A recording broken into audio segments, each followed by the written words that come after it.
क्या पति से नफरत, उत्पीड़न या अनदेखी के कारण किसी दूसरे पुरुष का हाथ थाम लेना एक क्षणिक गलती है, या फिर ये एक ऐसा भयंकर पाप है जिसकी सजा भगवान कभी माफ नहीं करते?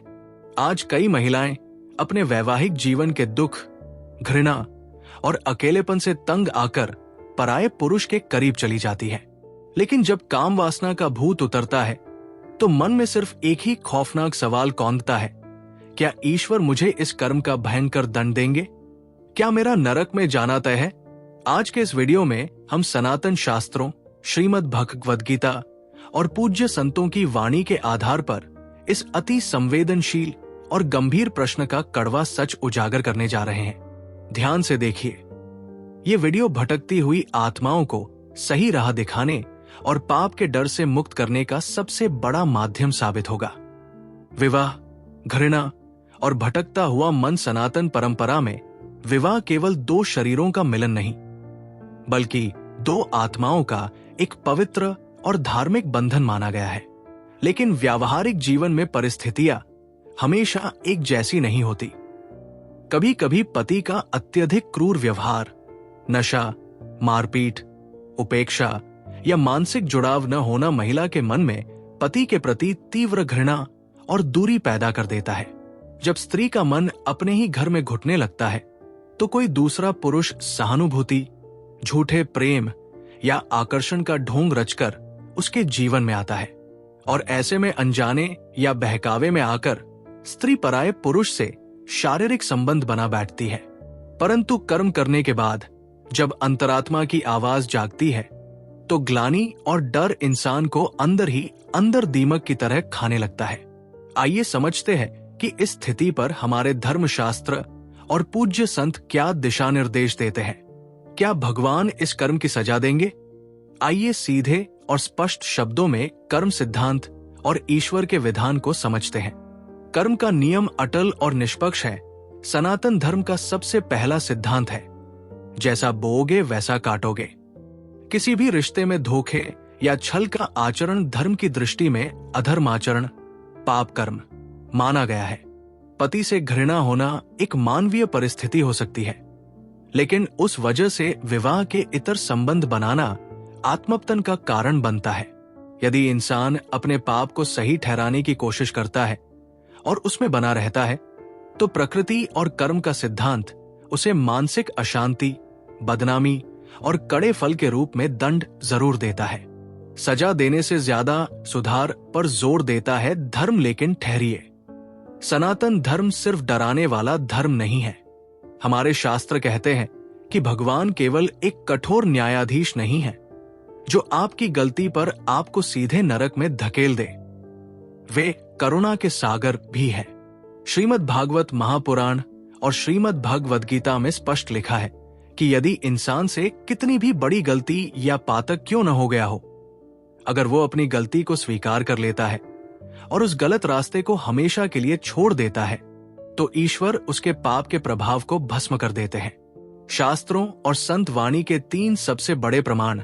यदि आपके मन में अपने इस कर्म और उसके परिणाम को लेकर कोई डर है तो हमारे धर्मशास्त्र और पूज्य संत इस विषय में क्या कहते हैं, इसे ध्यान से सुनिए। श्रीमद् भगवद गीता का प्रमाण भगवान श्री कृष्ण का वचन गीता के 9वें अध्याय के 30वें श्लोक में भगवान श्री कृष्ण कहते हैं, अपि चेत्सु दुराचारो भजते मामन्य भाग साधुरेव स मंतव्य सम्यक व्यवसितो ही स। अर्थात यदि कोई अतिशय दुराचारी या पापी व्यक्ति भी अपनी पुरानी गलतियों से मुंह मोड़कर सच्चे मन से मेरी शरण में आ जाता है और सही मार्ग अपना लेता है तो उसे साधु, पवित्र ही मानना चाहिए, क्योंकि उसने सही निश्चय कर लिया है। पूज्य प्रेमानंद जी महाराज का संदेश। वर्तमान समय के महान रसिक संत पूज्य प्रेमानंद जी महाराज स्पष्ट कहते हैं कि मनुष्य से गलतियां होना स्वाभाविक है, लेकिन गलती पर अड़े रहना ही असली पाप है। वे कहते हैं कि यदि किसी स्त्री या पुरुष से व्यभिचार, परस्त्री या परपुरुष संबंध का पाप हो गया है तो उसे तुरंत उस संबंध को एक झटके में तोड़ देना चाहिए।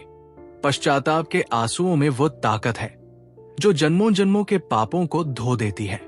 गोस्वामी तुलसीदास जी का विचार श्री रामचरितमानस में लिखा है कि प्रभु राम कहते हैं, सन्मुख होई जीव मोही जभी, जन्म कोटि अघनासी तभी, अर्थात जब कोई जीव सच्चे हृदय से भगवान के सम्मुख होकर अपनी गलती स्वीकार कर लेता है तो उसके करोड़ों जन्मों के पाप उसी क्षण नष्ट हो जाते हैं।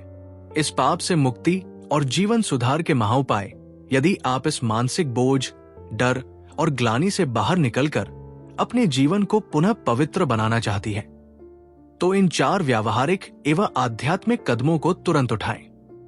पराये पुरुष का पूर्ण एवं तत्काल त्याग, कंप्लीट ब्रेकअप, सबसे पहली शर्त यह है कि उस पराये पुरुष से अपने सभी प्रकार के संबंध, शारीरिक, मानसिक, बातचीत या संदेशों का आदान प्रदान तुरंत और हमेशा के लिए खत्म कर दें।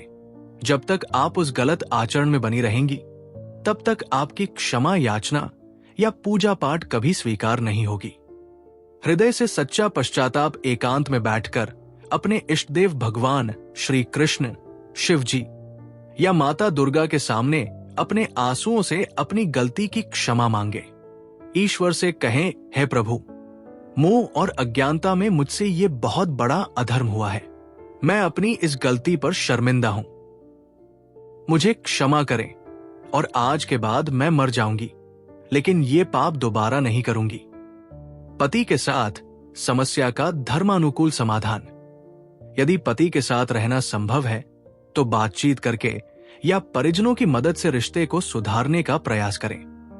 लेकिन यदि पति से घृणा इतनी बढ़ चुकी है, उत्पीड़न चरम पर है और साथ रहना बिल्कुल असंभव है, तो छुपकर गलत संबंध बनाने के बजाय धर्म अनुसार और कानूनन अलग होने, तलाक विच्छेद का मार्ग चुनना सही है। छुपकर पाप करना आत्मा का पतन करता है। भगवान नाम का आश्रय और सेवा, अपने मन को पवित्र करने और काम वासना के विचारों से मुक्ति पाने के लिए निरंतर भगवान के नाम का जप करें। राधे राधे, राम राम या ओम नमः शिवाय का मन ही मन जप करें।